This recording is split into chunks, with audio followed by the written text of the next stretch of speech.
बरी दिसते सर. फक्त तुझ्या मनातली ही भीती, तो गोंधळ ते तुझ्या चेहऱ्यावर दिसू देऊ नकोस.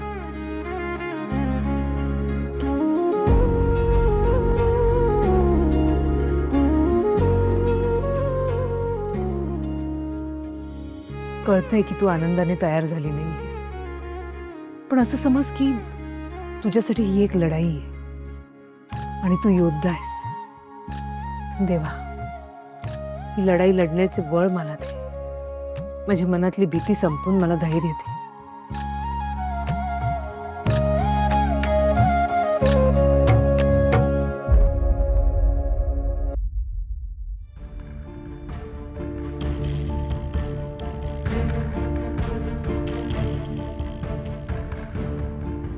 कुठे झालीस तू?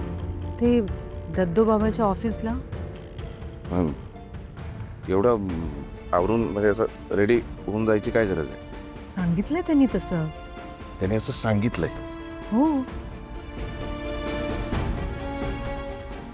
अविनाश, नका ना चिडू. आणि काय करू? दुसरा काही पर्याय आहे माझ्याकडे? शांत व्हा प्लीज.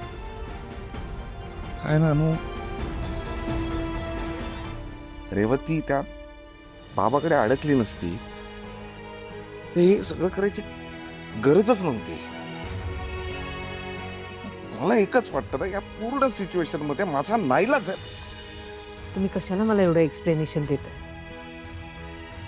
नका तुम्ही गिल्टी फील करून घेऊ.